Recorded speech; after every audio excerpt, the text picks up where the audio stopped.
भी करो। हाँ जी, आप भी करो जाके।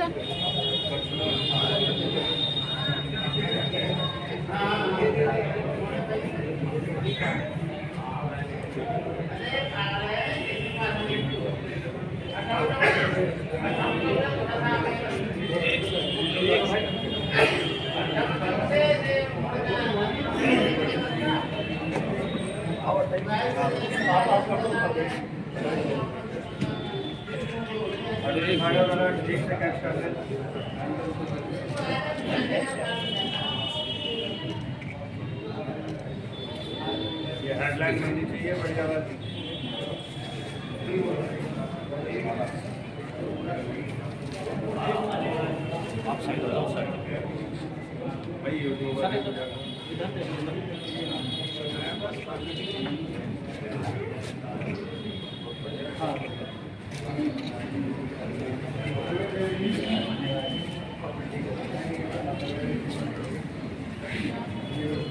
भाई डिजाइन किए थे ले लो अभी ले लो, तीनों का ले लो, आगे तीनों को आपका नहीं है।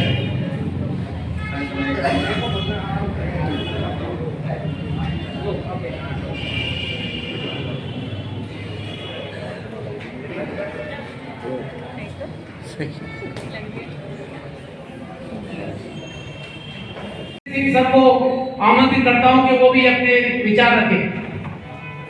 साथियों, जोरदार तालियों से स्वागत कीजिए। बहुजन समाज पार्टी जिंदाबाद जिंदाबाद बहन कुमारी मायावती जिंदाबाद जिंदाबाद।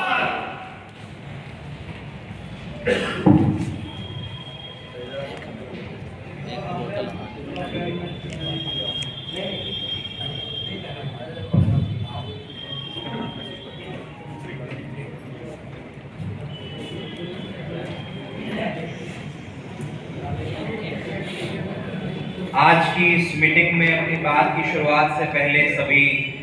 महापुरुषों को नमन करते हुए, विशेष तौर पर तथागत बुद्ध, महात्मा फूले, शाहू जी महाराज, नारायणन गुरु जी, भारतीय संविधान निर्माता, symbol of knowledge, Baba Saheb Ambedkar, बहुजनों के मसीहा, बहुजन समाज पार्टी के संस्थापक मान्यवर कांचीराम साहब, आज़ाद भारत की सबसे न्यायप्रिय, सबसे लोकप्रिय, सबसे प्रभावशाली नेता आदरणीय बहन जी को अपना आदर्श मानकर आज जिला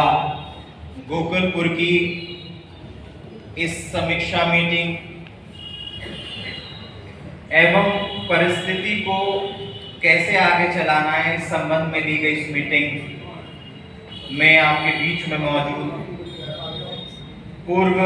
कैबिनेट मिनिस्टर उत्तर प्रदेश, पूर्व विधान परिषद सदस्य, वर्तमान में केंद्रीय प्रभारी, दिल्ली प्रदेश के प्रभारी के तौर पर दिल्ली प्रदेश देख रहे आदरणीय एडवोकेट धर्मवीर सिंह अशोक जी, साथ ही साथ दिल्ली प्रदेश के प्रदेश अध्यक्ष जो लंबे समय से बूथ से लेकर प्रदेश अध्यक्ष तक इस मिशन मूवमेंट में जुड़े हैं, प्रदेश अध्यक्ष के तौर पर लक्ष्मण सिंह जी, साथ ही साथ प्रदेश महासचिव सतीश चौधरी जी, प्रदेश के सभी साथीगण जिनमें से हमारे बीच में मौजूद हैं पन्नालाल जी, प्रेम कुमार जी, अशोक जी, बेधड़क जी, ब्रजपाल जी, मोहन जी, बड़े वरिष्ठ साथी हैं इस मूवमेंट के, राम मोहन जी, और हमारे गोकुलपुर जिले के जिलाध्यक्ष, सभी पदाधिकारीगण जो प्रदेश में रहे या प्रदेश में हैं, जिला कमेटी, विधानसभा कमेटी, एवं विशेष तौर पर आभार व्यक्त करना चाहूँगा यहाँ आज अपने मिशन मूवमेंट के लिए अपनी पार्टी की इस मीटिंग में मौजूद आप जैसे युवाओं का, वोटर्स सपोर्टर्स का मेरा नितिन सिंह की ओर से जय भीम। साथियों, चुनाव को 1.5 महीना या 2 महीने का समय अधिकतम बचा है और जब हम मीटिंग कर रहे हैं तो हम पदाधिकारियों की समीक्षा इसलिए भी कर रहे हैं साथ ही साथ कि अगर कोई त्रुटि रह जाए तो उसे आज ही हम ठीक कर लें और हमारा जो चुनाव है वो अच्छे तरह से बीएसपी मजबूती के साथ, ताकत के साथ लड़ पाए। इसलिए चुनाव से संबंधित जो संगठन की रूपरेखा होती है, जो आदरणीय बहन जी के द्वारा दिया गया ये फॉर्मेट होता है, जिसे अभी अध्यक्ष जी ने पढ़कर यह समीक्षा ली कि कौन आज इस महत्वपूर्ण बैठक में मौजूद था और कौन नहीं था। कोई नहीं था तो उसकी जगह पर कौन आना चाहिए उसको अभी से अभी लगा दिया जाए और कोई जो है तो उससे उसकी रिपोर्ट ली जाए। हो सकता है आपको लगता हो कि समीक्षा के दौरान बहुजन समाज पार्टी के पदाधिकारी आपके बीच में आए और आपके बीच में इस पर्चे को लेके अटेंडेंस ले ली गई और ये मात्र एक प्रोसेस है। लेकिन मैं आपको ये बता दूं कि अगर इस प्रोसेस भर मात्र को, अगर ये जो प्रक्रिया है फॉर्मेट की, जिसमें राष्ट्रीय स्तर से लेकर बूथ स्तर तक की प्रक्रिया होती है, अगर मान्यवर साहब ने इतना संघर्ष किया और उनका तजुर्बा था और उन्होंने आपको इतनी बेहतरीन देश की राष्ट्रीय पार्टी दी और देश के पहले नंबर की राष्ट्रीय पार्टी दी, देश के पहले नंबर की राष्ट्रीय पार्टी जिसमें देश के वंचित समाज की भागीदारी की बात करी जाती है और उनके लिए संघर्ष करा जाता हो, तो कुछ सोच समझ कर ये पन्ने बनाए गए होंगे। आदरणीय बहन जी के साथ लेकर को माननीय कांशीराम साहब ने बूथ का फॉर्मेट, सेक्टर का फॉर्मेट, विधानसभा जिला इकाई बनाई और यकीन मानिए अगर इस फॉर्मेट पर प्रदेश सही तरह से काम कर ले और वह बूथ स्तर तक का संगठन खड़ा कर दे तो इतना जरूर होगा कि आपकी वजह से कोई हारेगा और आपकी वजह से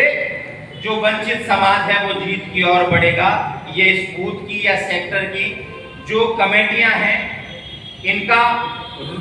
रोल है इस चुनाव में। अगर हम संगठन को आज की तारीख में 2 दिन में 3 दिन में और दुरुस्त कर लें तो हम आगे की कार्रवाई और अच्छे तरह से बढ़ा पाएंगे। अब मैं बैठा था तो मैं सोच रहा था कि हो सकता है कुछ लोगों को ऐसा लग रहा हो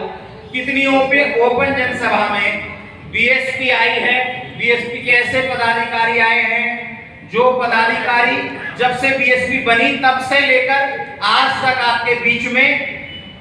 आते हैं और आपका हौसला अफजाई करने या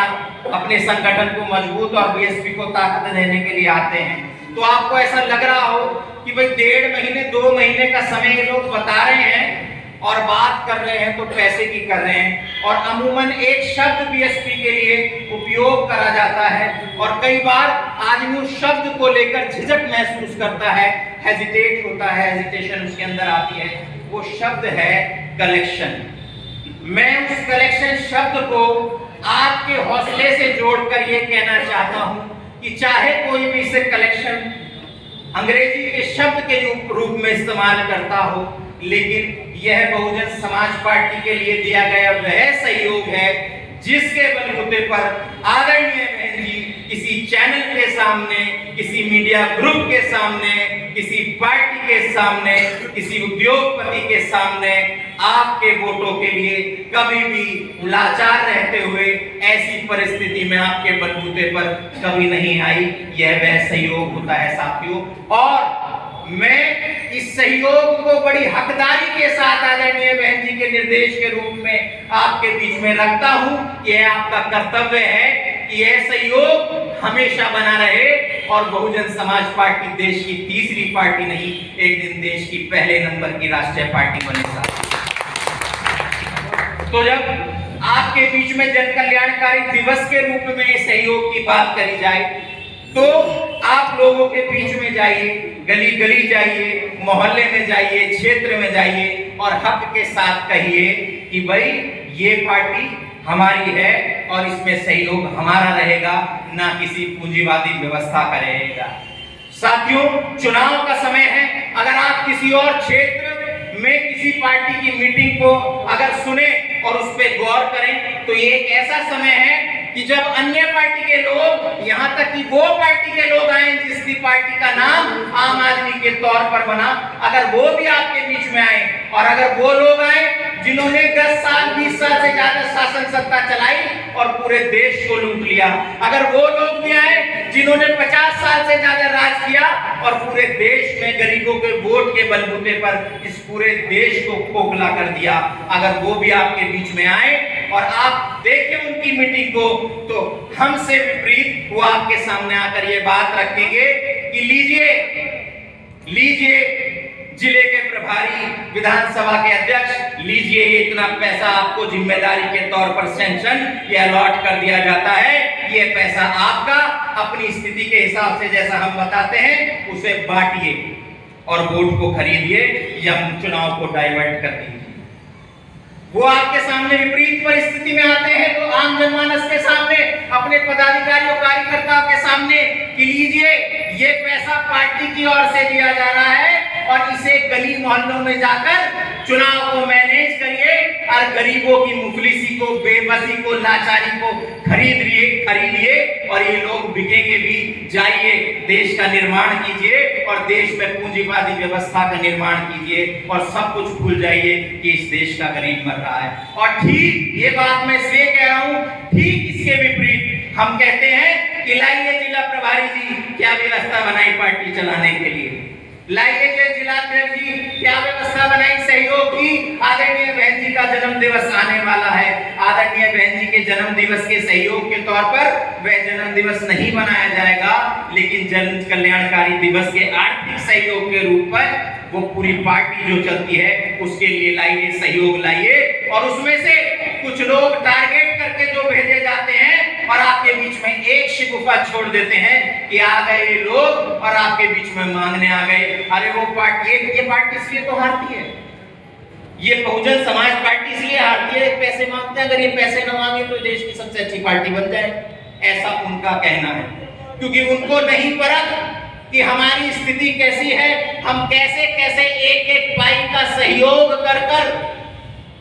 अपनी फेस वैल्यू को भी दांव पर लगाकर हमारा कार्यकर्ता इस पार्टी को चला रहा है। और कभी 2-5 रुपए की पर्चियों के सहयोग से चलने वाली यह पार्टी जब ऐसी स्थिति में आती है तो देश की 3री नंबर की राष्ट्रीय पार्टी बनती है। और ये कहते हुए मुझे कोई मायूसी नहीं होती, मुझे फक्र होता है कि मैं एक ऐसे समाज, ऐसे वंचित समाज जिसमें SC, ST, OBC माइनॉरिटी के सहयोग से बनी पार्टी को कह रहा हूं और हक के साथ कह रहा हूं कि देश की 3री सबसे बड़ी राष्ट्रीय पार्टी है साथियों। मुझे जरा सी भी इसमें कमजोरी महसूस नहीं होती, मुझे मनोबल बढ़ता है। आपको लग रहा होगा कि एक मैं फेसबुक देख रहा था, किसी ने लिखा कि भाई हमारा रक्त खराब नहीं है, हमारा वक्त खराब है। हमारा रक्त खराब नहीं है, हमारा वक्त खराब है। और रक्त खराब उसने इसलिए सोच कर लिखा कि हमने इस देश के साथ कोई गद्दारी नहीं करी, इसलिए हमारा रक्त खराब नहीं है। हमने इस देश के लिए हमेशा से इस देश के निर्माण के लिए परिश्रम किया, इस देश को आगे बढ़ाया, इसलिए हमारा रक्त खराब नहीं है। लेकिन मैं कह देना चाहता हूं आज के नौजवानों से जिनके लिए ये लड़ाई लड़ी गई और ये लड़ाई जहां से शुरू हुई थी, ये लड़ाई यहां तक आई है और मैं दावे के साथ कहता हूं मैं इस लड़ाई में शामिल रहूंगा। मेरे उम्र के, मुझसे कम उम्र के आप नौजवान साथी इस लड़ाई में शामिल रहना और जो मौका मुझे पार्टी के तौर पर दिया गया, आप यकीन मानिए अगर आप डटे रहे तो भविष्य में आपके सामने ऐसे ऐसे युवा आएंगे जो केंद्रीय मंत्री, केंद्रीय प्रभारी और मुख्यमंत्री, सांसद के तौर पर बहुजन समाज पार्टी के पदाधिकारी बनकर आएंगे और कहेंगे कि आज हमारे देश में हमारी सरकार है साथियों, आज हमारे देश में हमारी सरकार है, आज हमारे प्रदेशों में हमारी सरकार है। ऐसा वक्त आएगा, इसलिए ना हमारा वक्त खराब है, ना हमारा रक्त खराब है। वर्तमान में जो चला रहे हैं वो तख्त खराब है। और मान्यवर साहब ने कहा था कि तख्त बदल दो, ताज बदल दो, बेईमानों का राज बदल दो। आज वही समय आ गया है साथियों, लेकिन आप मायूस से बैठे रहते हैं, दबे कुचले से बैठे रहते हैं। ये सिर्फ समझ का फेर है। आपको बाबा साहब की बात मैं इसलिए नहीं करूंगा, बाबा साहब के त्याग परिश्रम को आप भली भांति जानते हो, लेकिन अगर मान लो कि उस त्याग परिश्रम से वोट का अधिकार मिला और जब चुनाव आएगा तो बैलेट में या मशीन में नोट नहीं डलेगा, नोट से कितना ही ये चाहे कुछ भी कर ले, अगर स्वाभिमानी हो तो वोट नहीं बिकेगा, और अगर डलेगा तो नोट नहीं डलेगा, और डलेगा तो आपका एक एक वोट डलेगा। और अगर वोट डालने में कामयाब रह गए तो दिल्ली प्रदेश में से इस आम आदमी पार्टी जिसने आपको भ्रमित करके आपका वोट लिया, इसको हटाने में आप कामयाब रहेंगे। आपके बीच में ऐसी ऐसी बातें करके आपका मनोबल तोड़ा जा रहा है। कैसी बातें करके मनोबल तोड़ा जा रहा है? कोई कांग्रेस के लिए कुछ कह रहा है कि देखो वापसी करेगी तो कांग्रेस करेगी, वापसी करेगी तो कांग्रेस करेगी। और हमारे लोग जिन्होंने 84 में राष्ट्रीय पार्टी बनाई, बहुजन समाज पार्टी, 94 में आते आते देश की राष्ट्रीय पार्टी बना दी, राष्ट्रीय स्तर पर वो पार्टी आ गई 84 की पार्टी। और 3 जून 1995 को आदरणीय बहन जी ने शपथ ली उत्तर प्रदेश जैसे सबसे बड़े राजनीतिक प्रदेश में।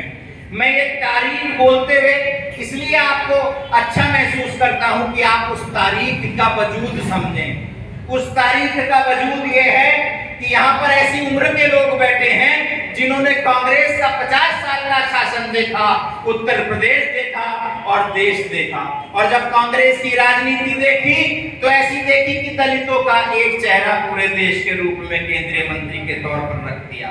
पिछड़े समाज का कोई चेहरा केंद्रीय मंत्री के रूप में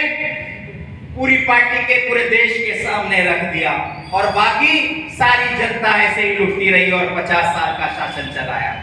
मतलब एक एक चेहरे के बलबूते उन्होंने 50 साल निकाल दिए। और यहाँ बैठे लोग गवाह होंगे कि जो बीजेपी से अब डराया जाता है कि कितनी बड़ी पार्टी है, हम कभी नहीं आएंगे, ऐसा हो जाएगा वैसा हो जाएगा, उस बीजेपी की स्थिति बताता हूं, उस कांग्रेस पार्टी की स्थिति बताता हूं, ज्यादा समय नहीं होगा। उस कांग्रेस पार्टी का वकार इतना बड़ा था कि आज की बीजेपी तो 20 साल क्या, ये जो 14 के बाद के 10 साल हैं, इसमें अपना हौसला तोड़ गई। हौसला तोड़ गई मतलब सच्चाई खुल गई। अगर टीवी ना हो तो बीजेपी ना हो, अगर टीवी महिमा मंडन करके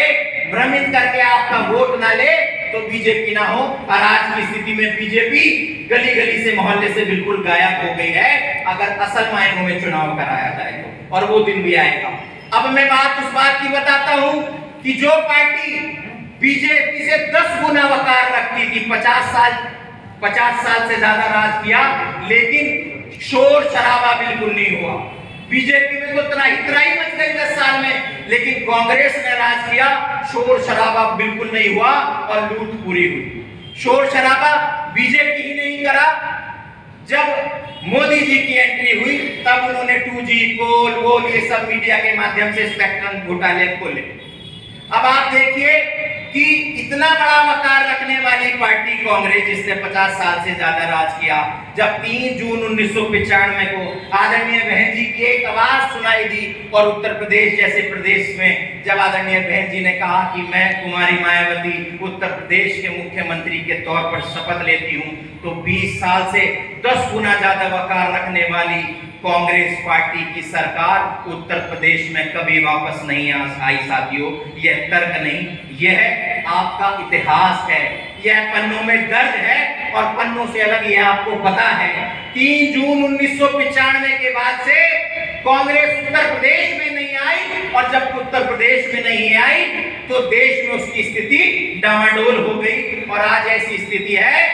कि उत्तर प्रदेश में कभी वापसी नहीं कर पाएगी और देश के भी लाले पड़ गए। और अब बीजेपी का इतिहास सुनिए, बीजेपी का वो इतिहास कि अगर हमें पे बी टीम का टैग लगाया जाए तो देश की एकमात्र ऐसी पार्टी जिसकी राष्ट्रीय अध्यक्ष दलित वर्ग से आती हो, जिसकी पार्टी गरीबों के सहयोग से चलती हो, उन्हीं आदरणीय बहन जी ने एक वोट से बीजेपी को हराया था, उनके घाव आज तक नहीं भरे हैं। लोगों को गलियों में जाकर बता दो कि इस बीजेपी को हम पहले भी गिर चुके हैं और आने वाले समय में अगर इसे केंद्र से कोई हटाएगा, सबने गठबंधन बनाया था, नाम बदल के INDIA रखकर, यूपीए तो था ही, यूपीए में भी वही लोग थे, INDIA में भी थे, नाम बदलने की क्या जरूरत थी? नाम बदलने की जरूरत ये थी कि उस नाम पर कोई विश्वास नहीं करता, उस नाम पर कोई विश्वास नहीं करता, इसलिए INDIA रखा गया। उन्होंने भी पूरे जोर लगाए, उन्होंने भी पूरे जोर लगाए, लेकिन भारतीय जनता पार्टी पूंजीवादी की सरकार को नहीं हटा पाए। लेकिन अगर कोई असल मायनों में भारतीय जनता पार्टी और NDA की इस गैर मानवता अमानवीय गठबंधन को कोई हटाएगा तो इकलौती ऐसी नेता हैं आदरणीय बहन जी, और इकलौती ऐसी पार्टी है बहुजन समाज पार्टी, यकीनन हम ही इसको हटाएंगे। लेकिन मेरा यह कहना है कि कई लोग हमारे बीच में, आज भी आपके बीच में आए, हम जब लोग अपनी बात रखते हैं तो फूले शाहू अम्बेडकर का नाम लेकर रखते हैं। कई लोग कहते हैं, लोग आते हैं और वही पुराने मुद्दे, इनके पास कोई नया मुद्दा नहीं है। मुझे कई लोग यह बोलते हैं व्यक्तिगत तौर पर कि कुछ नए मुद्दे लाइए, कांग्रेस पार्टी कुछ नए मुद्दे के साथ आएगी मैदान में, आम आदमी पार्टी कुछ नए मुद्दे के साथ आएगी, फिर भारतीय जनता पार्टी नए मुद्दे के साथ आएगी। जब भी BSP वाले लोग आते हैं तो बाबा साहब का संघर्ष बताते हैं, जब भी BSP वाले लोग आते हैं तो दलित पिछड़ों की, वही SC ST OBC की बात करते हैं, उनका सेम मुद्दे हैं। और हम कहते हैं, शान से कहते हैं, हमारे आज भी सेम मुद्दे हैं और ये मुद्दे तब तक सेम रहेंगे जब तक ये मुद्दा हम सॉल्व ना कर दें। और यह मुद्दा है देश में वंचित समाज को बराबरी तक ला देने का मुद्दा साथियों, और यकीनन हम आपको बराबरी पर लाएंगे। इस मुद्दे को छेड़ना छोड़ना नहीं, इस मुद्दे को, ये इतना महत्वपूर्ण मुद्दा है कि दूसरे लोगों ने उठा लिया। कभी कितनी खुशी होती है, आकलन कीजिए, संविधान को बचाने की बात कोई पार्टी करेगी? ये संविधान किसने सिखाया है? ये संविधान बाबा साहब ने दिया, और बहुजन समाज पार्टी ने संविधान की आपको सच्चाई बताई, संविधान की आपको अधिकार बताए, संविधान की आपको ताकत बताई। और आज सब लोग जिन्होंने संविधान को कभी नहीं माना, वो संविधान करके चिल्ला रहे हैं साथियों। तो मेरा ज्यादा कहना, आपसे ज्यादा लंबी बात ना करते हुए मैं ये कहता हूं, आपके जो मुद्दे थे सब बदला, देश में तमाम सरकारें आई, तमाम प्रधानमंत्री आए, तमाम आपके प्रदेश में मुख्यमंत्री आए। अगर आदरणीय बहन जी की बहुजन समाज पार्टी नहीं आती तो आपके लिए कुछ नहीं आता। इसलिए हमेशा से अपने मुद्दों पर रहिए। आप मंजिल के बहुत करीब हैं और मंजिल के करीब होके पीछे नहीं हटना, और हमें चुनाव उसी जोश के साथ लड़ना है जिस जोश के साथ हमने उत्तर प्रदेश में सरकार बनाई, और मुझे उम्मीद है कि आप इसमें कामयाब होंगे। मैं दो पंक्तियों के साथ दिल्ली की स्थिति को बयान करते हुए अपनी बात समाप्त करूंगा, और वह दिल्ली की स्थिति में वो पंक्तियां बिल्कुल सटीक बैठती हैं कि कभी गिरते कभी गिरकर संभलते रहते, कभी गिरते कभी गिरकर संभलते रहते, बैठने से अच्छा है कि चलते रहते, चलकर गैर के कदमों पर तुम कहीं के ना रहे, खुद के पैरों पर चलते तो चलते रहते, खुद के पैरों पर चलते रहते। जय भीम, जय भारत, जय बहुजन समाज पार्टी।